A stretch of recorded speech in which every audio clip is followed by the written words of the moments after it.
It was a do or die. The movie scenes that I have, the movie scenes that I have watched, it was all happening to me. Like a hero coming out from his house all by himself. There was this one movie, not Slumdog Millionaire. Like you had to survive by your own self. वो संजू को movie है ना so that friend who has taken the role of who was staying away from Sanju but who was still looking after Sanju na, he's taking that role only. Hello friends, I want you to take into a scene where a young boy is paddling. He got his bicycle as a gift and he took his first faith and first paddle with enormous joy. And what did it lead to? It led him to dream and dream high, dream to be on a higher ground. And while he was doing so, things were growing. He was maturing, life was passing, and that bicycle became his companion. He wanted to achieve something big with his companion. My dear friends, there comes his first hurdle. The time when a young boy wants rest in his mother's lap. His mother said, "You're not mine, you're someone else. You're not mine because you're dreaming high." The time a boy gets his father's guidance and love, his father says, "I disown you. Your dream is too high for us." It's a common saying, success needs sacrifice. The time when he should make relationship, his friends, bondings, and everything world dreams of, he had to sacrifice to be on a higher ground. He went to Delhi with nothing in his pocket, absolutely zero, broken into shackles. But a friend becomes like a brother in a tougher situation. There he found out a friend. He did not only become his brother, but was like a mother to him. What did it lead to? His craze for cycling grew more and more. He cycled all the way from Kashmir to Kanyakumari, Delhi to Imphal, being a pioneer, grabbing attention, battling, rifting, telling people, come and see Manipur. If you won't, who will? Now, my dear friends, he works for IDPs. That pain of being disowned, that pain of not getting mother's love has led him, has molded him, has mended him to be the voice of voiceless. He's working for the IDPs, shaping their future. He's also now a president for Indigenous people. He's protesting as a socio-economical and socio-political activist in Manipur, has been vocal against any wrongdoing, any unjust, and has been most humble whom I've ever met. Today, as guest, I have Mr. Rohan Philem, hated by none, loved by many.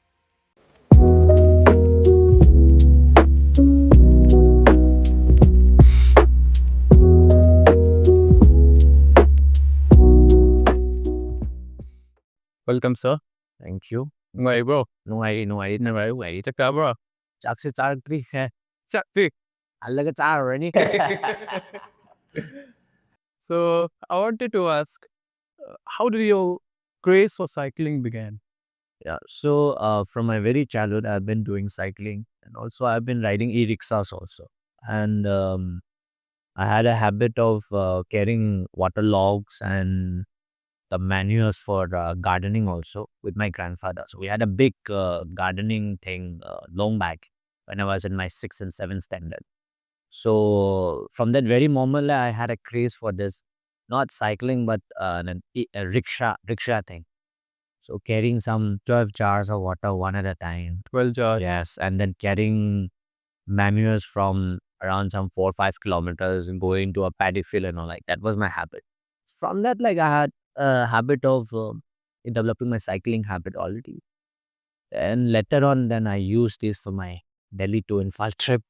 that's how like I came to the limelight, and at least like people have started knowing me as a cyclist. Yeah. It's a big thing. It's a big thing from I think that's a very big thing for me, because what I feel is I wanted to be known to the people, not in a very uh, casual or a very a very common way. I wanted to be known to the people in a very unique way also.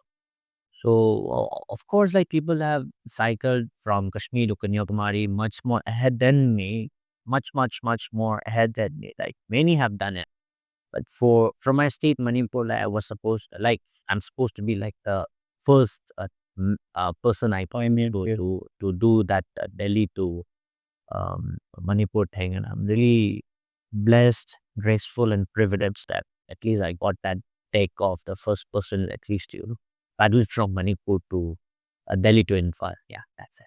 Pasare. Thank you, thank you, thank you. So let's start from the root. Mhm. Where did your schooling began? Schooling was from Saint Xavier's, Moirang. From St. Xavier. Saint Xavier's, that's a Catholic school. 11 and 12, I did in Millennium Institute of Sciences, science background. Though I wanted to be in arts background, but like we didn't have that, I would say a good school, or I would say an optional school for me to go to the art stream in my time. Of course, there was this Johnstone and CC, but like parents had this trend of, you have to go to science background every time. Either you're doctor or engineer thing. Like, so then I had to go to Millennium Institute of Sciences. College I have done in DM College of Arts when it was a college level, and masters I did in Shada University. Sure. Okay. First year I completed. Second year I started cycling from there again. Another third trip, I have to say. So then like I'm a dropout now from masters. So now I'm 30, so I don't think so I'll be able to go and complete my masters. Yeah. Why did you went to Delhi? Delhi was a big thing for me. I mean, I'm a very realistic person. I stayed in Manipur. I started knowing people. I've started testing so many, different backgrounds of people, and I wanted to know more of like what the world tastes like and what the world sounds like. I wanted to finish my masters in Delhi. Then I had a loving uncle, so he didn't allow me to go and do it. Like the reason being, like my grandmother just got her basement for that time, so my grandmother had a very close relationship with my father. And that time, my father just passed away, so they didn't want to send me outside of the state also.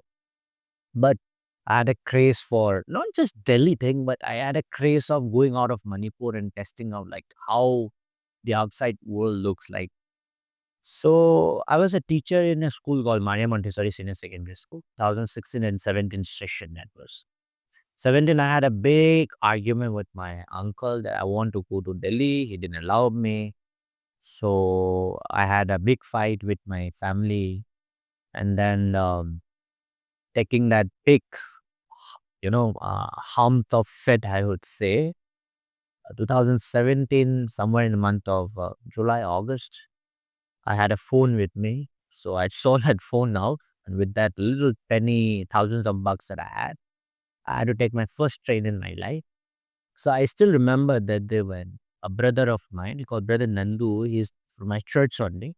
So he took a lift, and he dropped me till the Winger parking in a two-wheeler. I had some small bag of my luggage with me. So it's a kind of like I just got kicked out from my uncle's place. I ran away from my uncle's place. So there were my two brothers who were witnessing that scene right now, and they were like, "Are you seriously? Are you going to Delhi?" And I said, like, "Yeah, I'm going to Delhi. You two take care of my uncle, and then convince them. You speak to them, whatever." So I just came out, and then I took a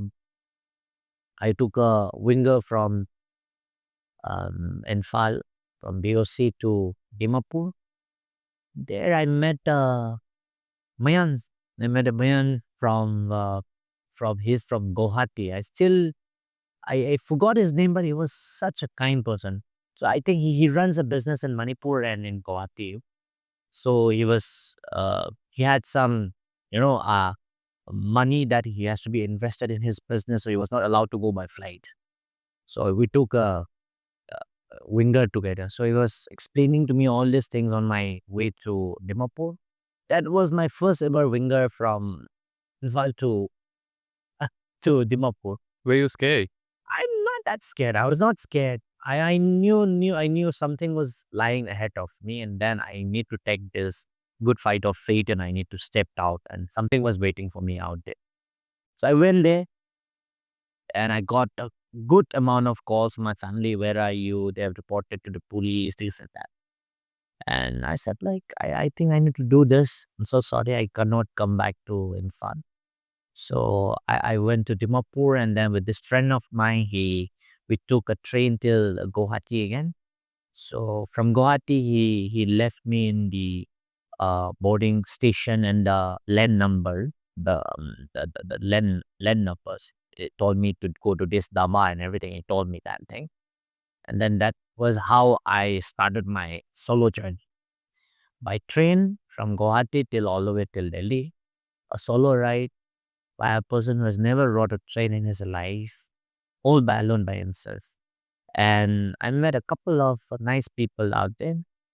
It was, I think, a 3.5 journey, 4 days journey from Guwahati to Delhi.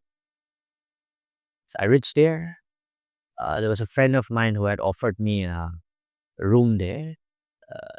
And I won't mention his name though. Like, we are still in touch though. Like, I use his room for a couple of days and all. So it was a do or die thing for me. Like, the movie shins that I have, the movie scenes that I have watched, it was all happening to me. Like a hero coming out from his house all by himself.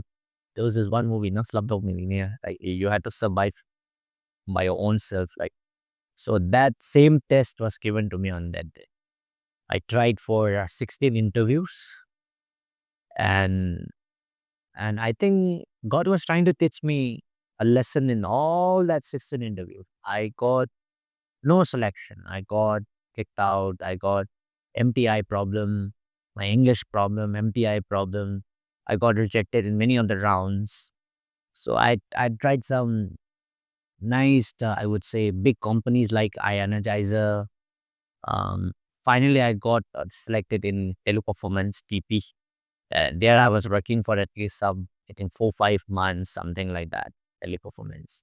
And that was how my first phase of my life went on. So the the crazy part is my family didn't send me any penny of money when I was trying for all these 60, 17 interviews. Yeah. Then and then but what happened was when they heard the news that I had selected for my job, that was the only time when they started to send me money. They said like, huh, this guy is going to do what he is supposed to do. So like, it won't be a no point if we don't send money, or if you send money, there will be no point. So he's trying to survive by his own. But then they started money, and then that was how I started my first phase. And that was also how I got the idea of paddling all the way from Delhi to Infal. Like, I tested the November Diwali, and you know how Diwali is like in Delhi. So I got, How do you survive? we were like, I couldn't imagine. So that was how I was starting to give a message to the entire India by cycling all the way from Delhi to Infal. That was the reason. If you imagine that boy Mhm.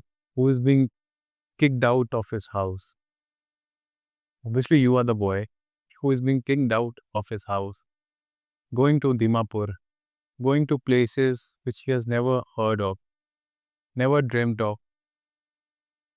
What would you tell other people who are in the same position? Mhm. Should we encourage it or should we discourage it?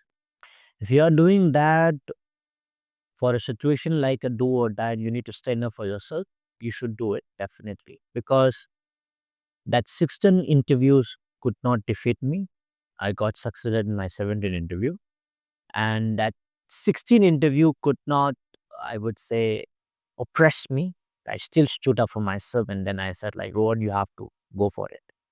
And that 16 interview was like a hell of time for me. Like, I had to but one chance of my life. I got selected. I was waiting for that one word, you're selected. Because that was the only bread and butter for me going to be. Because I was running out of money.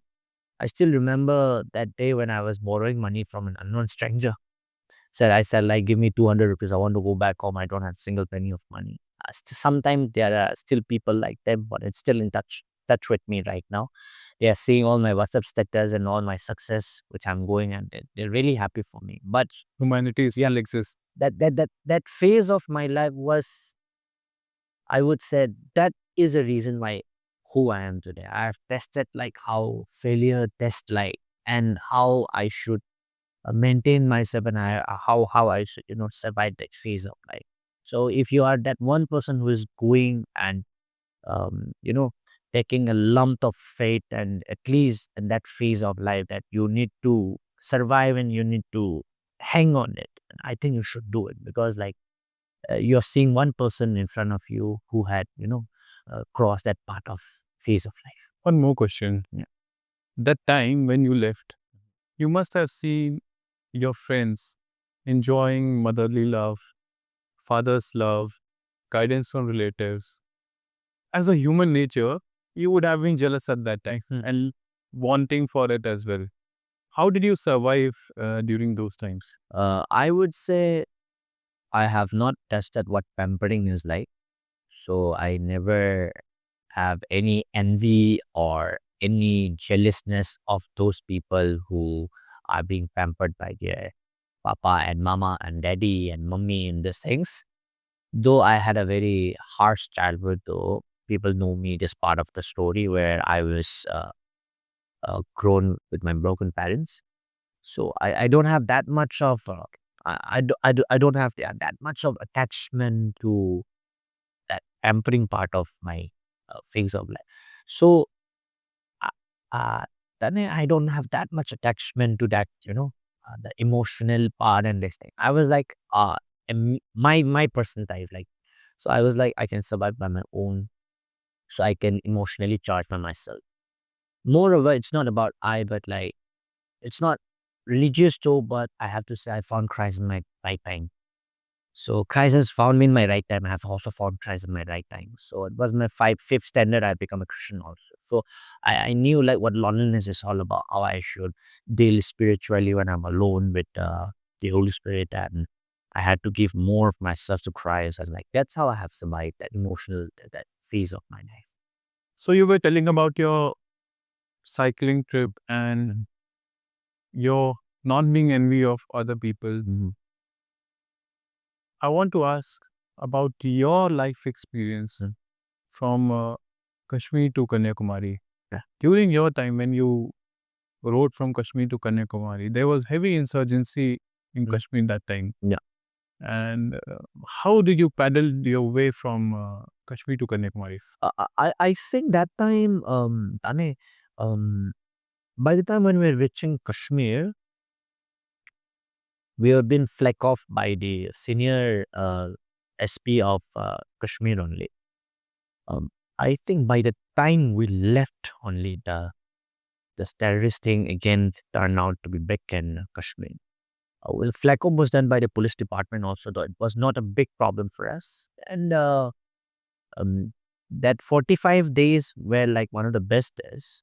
Like I have tested heat, cold, rain, and everything from Kashmir to Kanyakumari. It was in the month of June and July. So I've started flagging off from the extreme cold region, and I came to the extreme hot region of Delhi and Chandigarh. Then again in Gujarat, Ahmedabad, and Maharashtra, I received some rainfall again. Then again, I started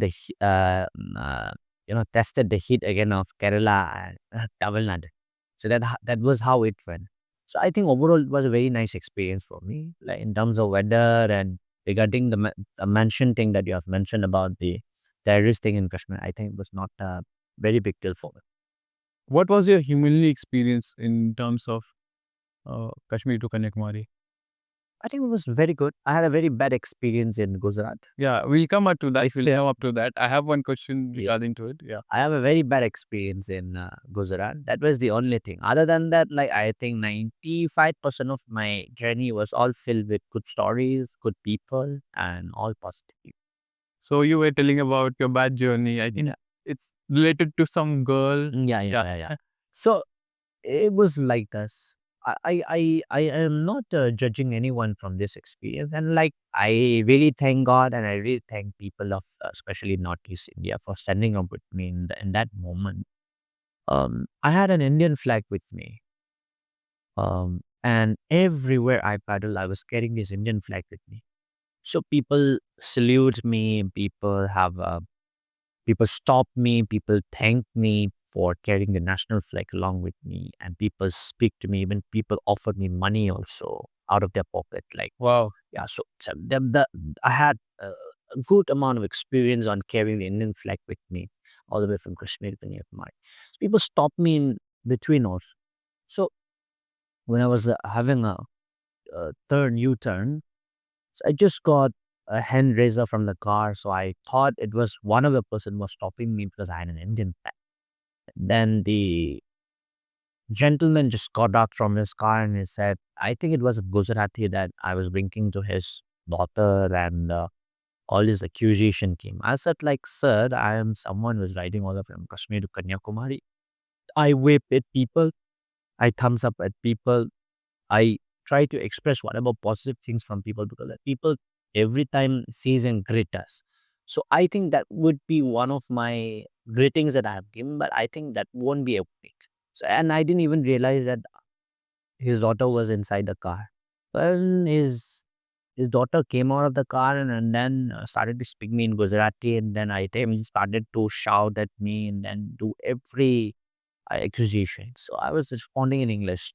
I was like, "Who are you? I don't know who you are. Also, I didn't even know you are inside a car. Also, every time I've been traveling with this Indian flag with me, I've been tricking people. So that's might be one of the thing, but was too harsh for your father to accuse in such a way that I've been like, and that become a national issue also. Like the video went so viral, and So the language war was still there. yeah, connect, yeah, In Gujarat. yeah.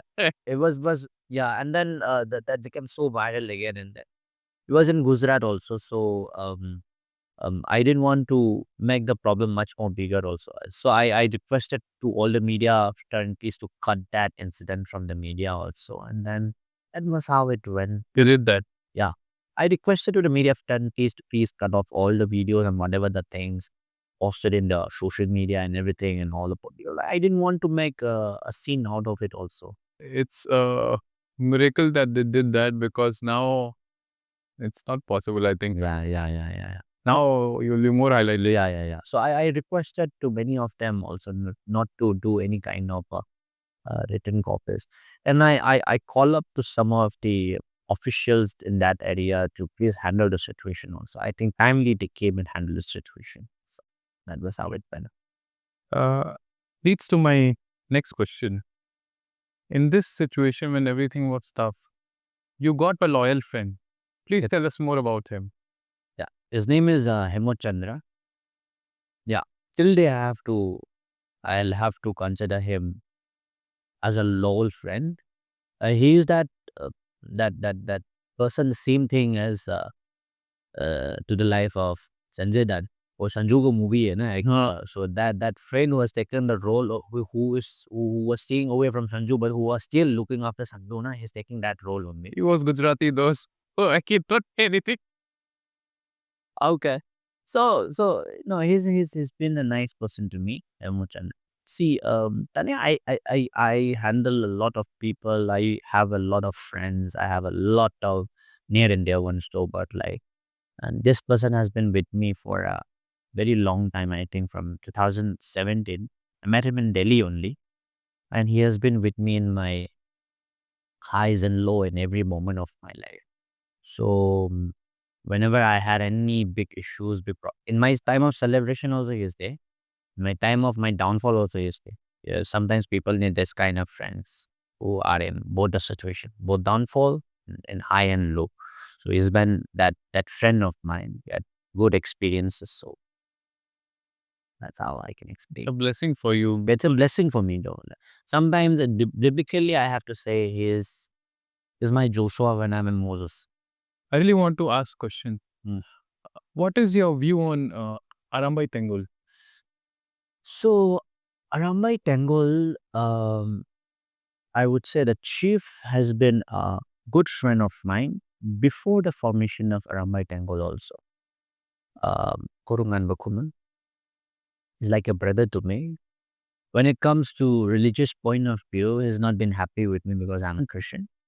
But as a friend, as a brother, he has been a very good friend of mine. I still remember him telling me, Rohan, when something happens to you, not as from the point of religion, but as a Meitei, when something happens to you, me being a hardcore of Tsunami, you being a Christian, I cannot leave you alone. So I'll have to be your brother in that time. That was the word he had put up to me. So I have a huge respect for Arambai Tengul, very honestly, not diplomatically, very honestly from my heart. Reason being, um, in terms of as a community, see the Nagas has been as a whole 99% Christians. They will be Nagas even though they are Christians. They will be Nagas even though they worship animism. They will be Nagas even though they worship Saramahi. The Nagas will be staying as a Nagas. For example, the Kabuis. The Kabuis are Sanamahis. Some Kabuis are Christian, but they don't change their identity of being a Kabui. They will be Kabuis. I'm a Meitei. What religion though I follow, I'll be a Meitei. So in that regard, we had a very close connection. And the Arambais has been trying their level best to revive the Sanamahism thing, which is also an okay thing for them from their point of view. But my view is very different.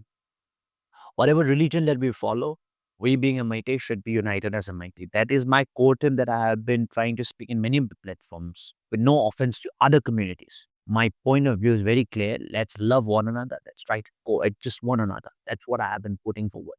So sometimes I would say extreme is not good. Very honestly, extreme is not good, and that's what I have been requesting to many of the extremists that not to go to the extreme level because we are not living in the time of 80 we are not living in the time of 18th century and 19th century where the Marathas had to fight with the Mughal, and where the Mughal were conquering all the Dravidians and Kaurab. We're not living in that time. It's not a time that, yeah, this is the Mughal Empire boundary, so you Dravidians are not allowed to live here. We will all kill you, we will all slaughter you. We're not living in that era. Now we are living in an era where we have to coexist together.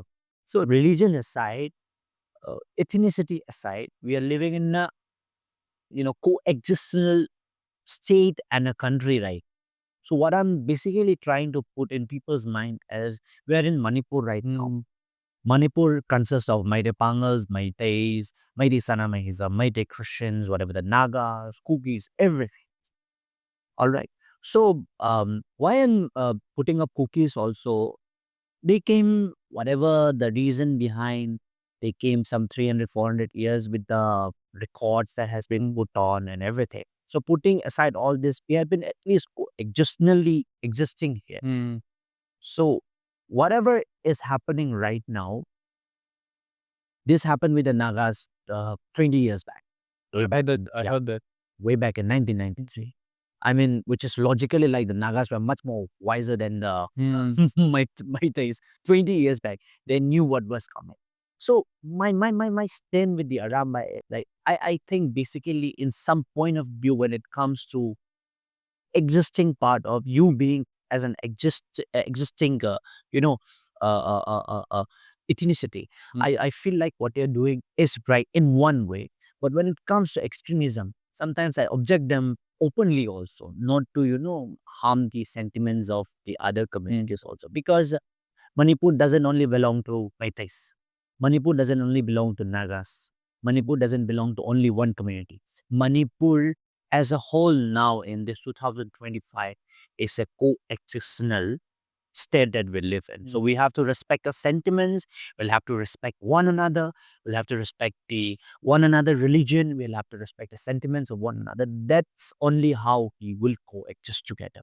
So that is the reason why I've been going to every, ethnic backgrounds. You'll see me in Wafka, really. We have question. Yeah, We talk about you'll see me in any Kabul celebration. You'll see me.